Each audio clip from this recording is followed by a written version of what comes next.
युद्ध कैसा भी हो, विजय हमारी ही होगी। जो भी मेरे मार्ग में आएगा उसका विनाश करूंगा मैं और बनूंगा संपूर्ण ब्रह्मांड का सम्राट।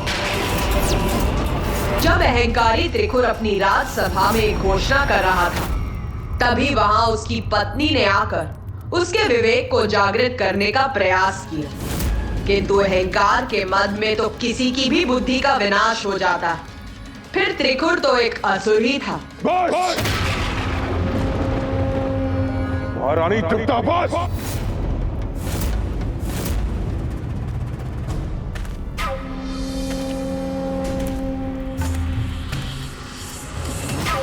अब केवल दो ही बातें संभव है। एक, आप मेरे साथ हैं। दो, आप मेरे विरुद्ध हैं। कहिए, क्या चुनेंगे आप? ब्रह्मांड विजय की अपनी अनुचित महत्वाकांक्षा में और चाटुकारों की चाटुकारिता में वो इतना डूब चुका था कि उसकी पत्नी द्वारा उसको सुपथ पर लाने का प्रयास विफल ही नहीं हुआ। उससे वो अहंकारी त्रिकुर और उत्तेजित हो उठा। बस, बहुत हुआ। जो भी है, जैसी भी है, मेरे प्रति निष्ठावान है। जबकि मेरी अपनी पत्नी उन त्रिदेवों के प्रति निष्ठा रखती है। और रही बात उन त्रिदेवों की, तो तुम देखती जाओ। ऐसा भवंडर उत्पन्न करूंगा कि उन त्रिदेवों को भी मुझे अपना प्रभु मानने के लिए विवश होना पड़ेगा। जो भी मेरे मार्ग में आएगा उसे नष्ट कर दूंगा मैं। जिस उद्देश्य प्राप्ति के लिए तप किया था मैंने, उसे पाकर रहूंगा मैं।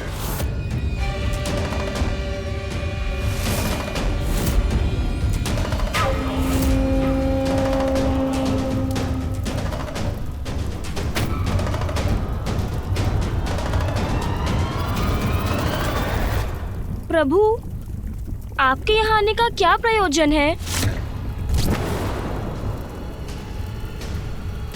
नतमस्तक होंगे ये त्रिदेव मेरे सामने।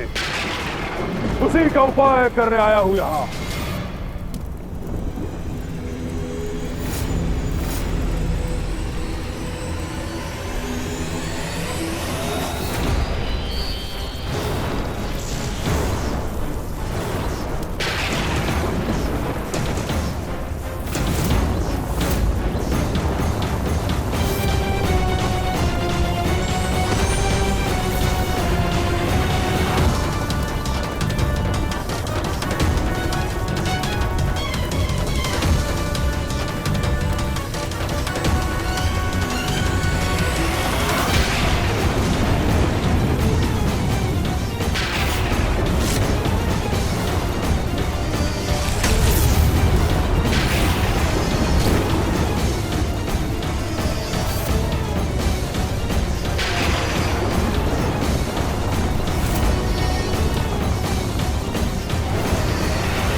अद्भुत है प्रभु की शक्ति।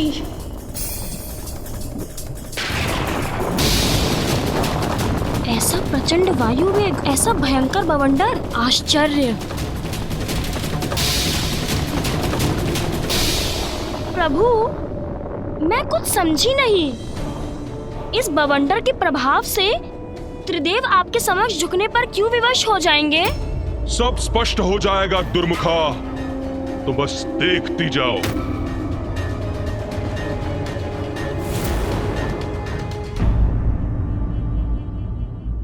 वो दुष्ट असुर अपने वरदान को शस्त्र बनाकर अपने समक्ष त्रिदेवों को विवश करना चाहता था।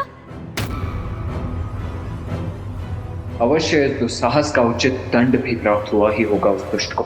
ब्रह्मदेव के वरदान की शक्ति से त्रिखुर द्वारा उत्पन्न वो बवंडर कोई साधारण बवंडर नहीं था।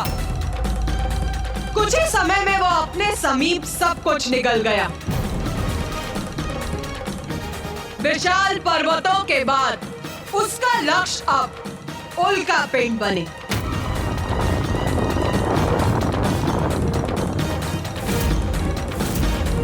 किंतु उस बवंडर की शक्ति अब कम होने के स्थान पर बढ़ती ही जा रही थी और एक समय ऐसा आया जब वो अपनी ओर ग्रहों को भी खींचने लगा।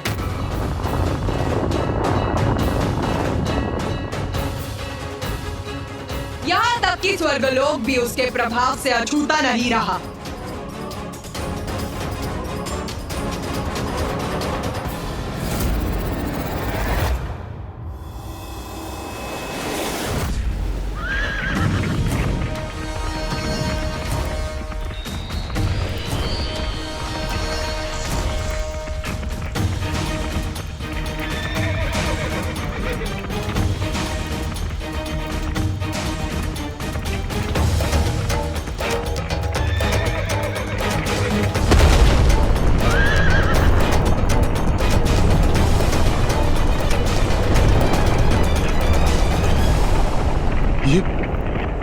ये कैसी तीक्ष्ण, कर्णभेदी और भयानक ध्वनि थी।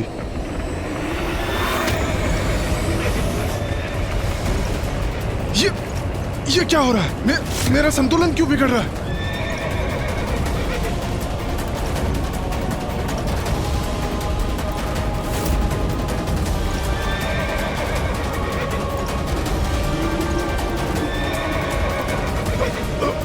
ये क्या हो रहा है?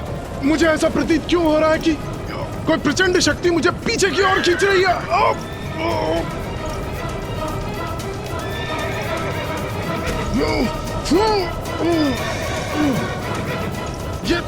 ये प्रचंड वायु प्रवाह का बवंडर कैसा है?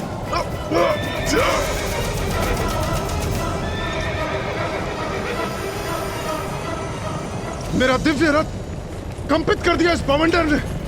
अश्वराज, संभालिए अपने आप को, संतुलन बनाए रखिए। मेरे अश्व व्याकुल हो रहे हैं, मेरे अश्व पीछे खींचे जा रहे हैं, किंतु मुझे इन्हें संभालना होगा, इन्हें पीछे जाने से रोकना होगा। संभालिए अपने आप को अश्वराज, संभालिए अपने आप को। आगे बढ़िए।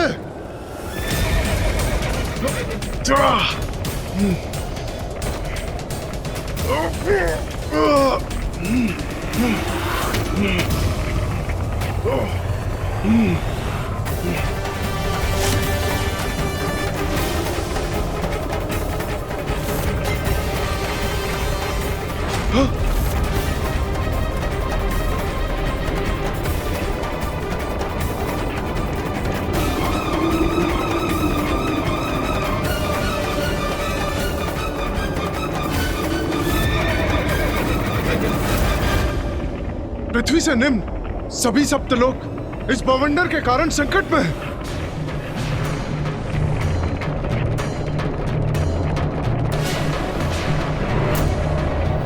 इसके प्रभाव से सभी कंपित हो रहे हैं। अब तो ये बवंडर सभी लोगों को लील रहा है। ये कैसे संभव है? हाँ,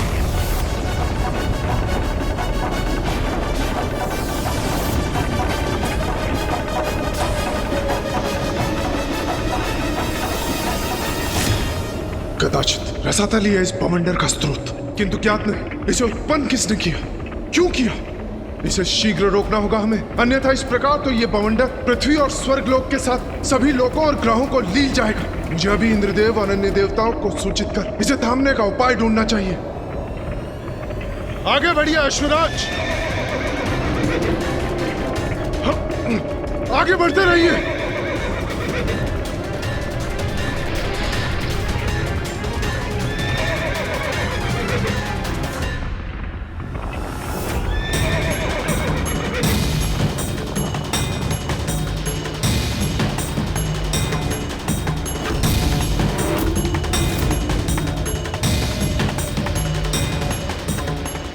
कैसी भयंकर ध्वनि है। जैसे वायु का तीव्र प्रभाव।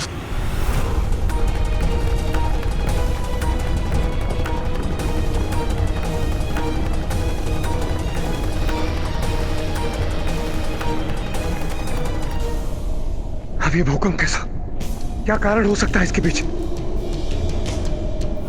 ये कैसा संकट है जिसके कारण स्वर्गलोक असंतुलित हो उठा है? इंद्रदेव! सूर्यदेव, अवश्य सूर्यदेव के पास कोई समाचार होगा। उचित है। इंद्रदेव, रसातल लोक में अवश्य कोई अनिष्टकारी शक्ति उत्पन्न हो रही है। आपसे पूर्व मैंने भी उसका अनुभव किया है। प्रातः जब मैं अपने लोक से निकल रहा था तो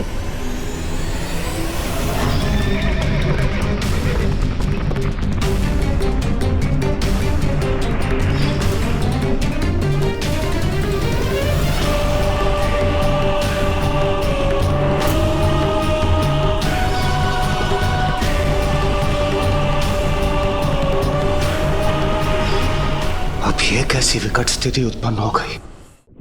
देवराज इंद्र को भली भांति ज्ञात हो गया कि स्थिति नियंत्रण से बाहर जा रही थी। कुछ ही समय में वो अदृश्य अनिष्टकारी शक्ति पृथ्वी, ग्रहों, सूर्य, चंद्र और स्वर्गलोक को भी निगलने वाली थी। तो इंद्रदेव ने अविलंब सृष्टि रचयिता ब्रह्मदेव जी के समक्ष प्रस्तुत होकर उनसे ही सहायता की गुहार लगाई।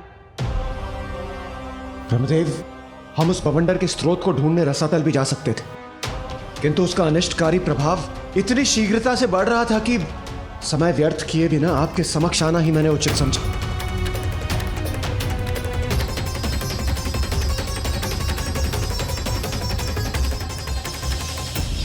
दो वरदान चाहिए मुझे आपसे। एक, ब्रह्मांडीय बवंडर उत्पन्न करने की शक्ति, और दो, इस संसार की कोई भी विद्या, कोई भी शक्ति मुझे क्षति न पहुंचा सके। त्रिखोर, त्रिखोर।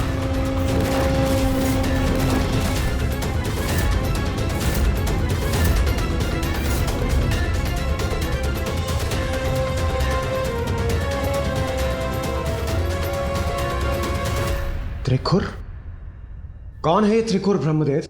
देवराज, असुर त्रिखुर मेरा परम भक्त है। उसने मुझे अपने कठोर तप से प्रसन्न कर ब्रह्मांडीय बवंडर उत्पन्न करने की शक्ति प्राप्त की है। ब्रह्मदेव, आपके दिए वरदान से वो दुष्ट असुर ऐसा बवंडर उत्पन्न कर रहा है कि जिसे रोका ना गया तो समस्त सृष्टि नष्ट हो जाएगी। देवराज, मैं स्वयं उसे समझाऊंगा कि वो सर्वथा अनुचित कर रहा है। मुझे पूर्ण विश्वास है वो मेरे आदेश का सम्मान अवश्य करेगा। ब्रह्मदेव, यदि अनुमति हो तो हम सब भी आपके साथ चलें? नहीं देवराज, यदि आप सब लोग मेरे साथ जाएंगे तो हो सकता है कि वो इसे अपने विरुद्ध एक चुनौती समझकर उत्तेजित हो जाए। आप चिंता ना करें, मेरा परम भक्त है वो। मेरे आदेश को कदापि नहीं ठुकराएगा, अवश्य रोकेगा इस बवंडर को वो, और समस्त लोकों एवं ग्रहों को इस संकट से मुक्त करेगा। प्रणाम ब्रह्मदेव।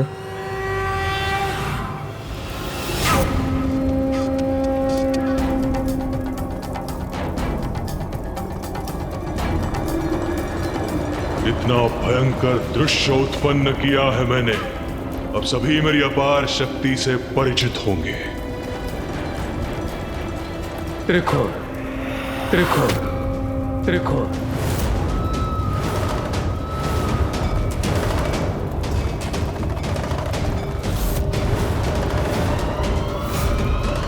ब्रह्मदेव यहाँ?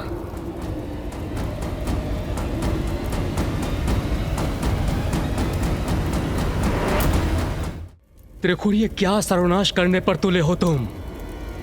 अभी रोको इसे। ओह ब्रह्मदेव, आप अतिशीघ्र प्रकट हो गए। आप इस बार समय नहीं लगा आपको आने में,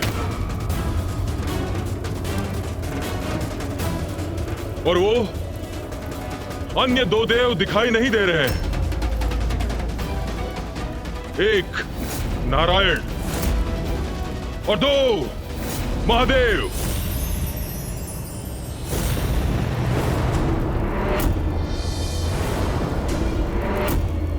जाइए ब्रह्मदेव, उन दोनों को भी बुला लीजिए। एक अत्यंत महत्वपूर्ण घोषणा करनी है मुझे आपके समक्ष। त्रिकुर, मैंने तुम्हें वरदान इसलिए दिया था कि तुम कुछ हित कर सको, किंतु भूल की मैंने। ये भूल कर कि अंततः तुम हो तो एक असुर ही।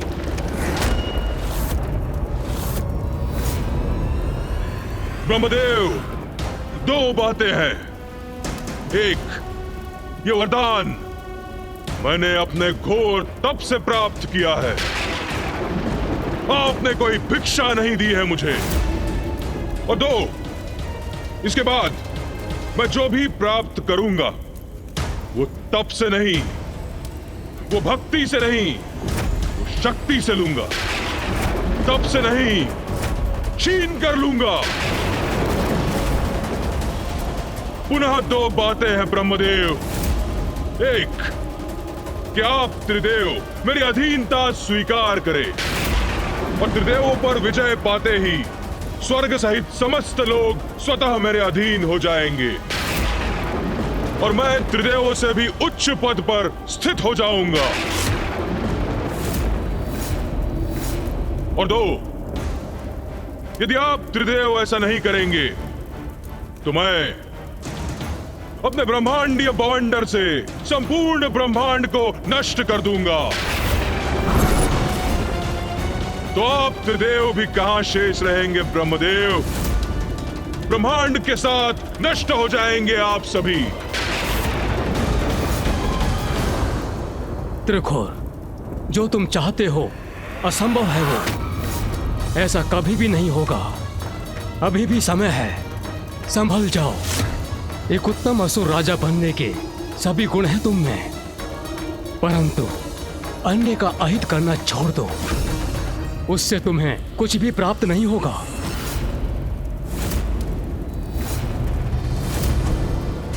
देखिए ना स्वामी, संकट में आए तो कितनी शीघ्र आकर कैसे उपदेश दे रहे हैं ब्रह्मदेव आपको। जब आप कठिन तपस्या कर कितने कष्ट सह रहे थे, तब कितना अधिक समय लगाया था इन्होंने प्रकट होने में, जिसके साक्षी तो हम भी हैं ना प्रभु। मुझे लगता है आप ऐसे नहीं मानेंगे ब्रह्मदेव। कदाचित मुझे आपको भी पाठ सिखाना ही होगा। उचित है ब्रह्मदेव। तो मैं आपको भी इस बवंडर के भीतर खींच लेता हूं। फिर अनंत काल के लिए आप भी इसी बवंडर में बंदी बने रह जाएंगे।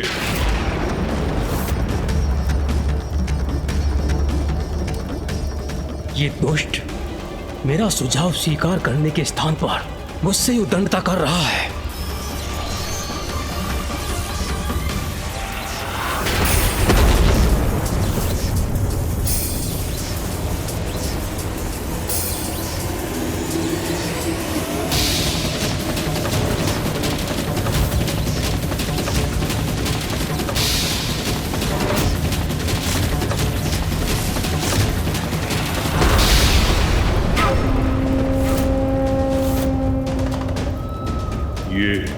ये बाण का वार करने का दुस्साहस किसने किया?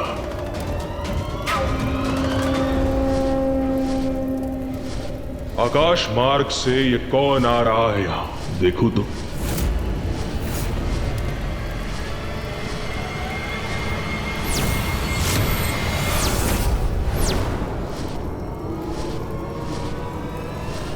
नारायण,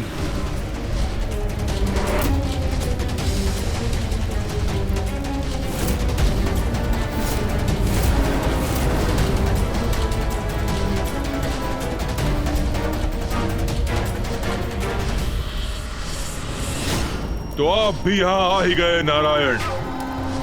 उचित है, आपका यहां आगमन भी उचित ही है। अब केवल उस महादेव की प्रतीक्षा है। वो एक बार आ जाए, उसके पश्चात आप तीनों एक साथ नमन करना मुझे। तत्पश्चात आपके सभी अपराध क्षमा कर दूंगा मैं। मूर्ख असुर, जिन ब्रह्मदेव ने तुझे वरदान दिया, जिनके बल पर तू सृष्टि पर विजय पाने चला था, उन्हीं पर प्रहार कर दिया। दो बातें हैं नारायण। एक, मैं असुरराज त्रिखुर हूं,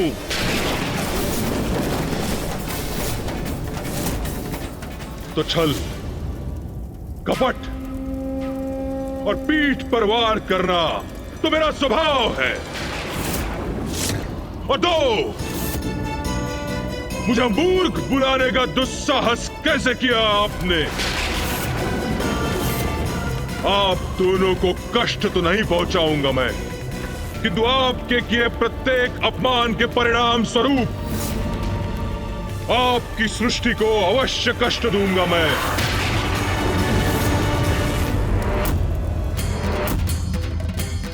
तो क्या पिताश्री वहाँ आए मामा जी और फूफा जी को बचाने के लिए?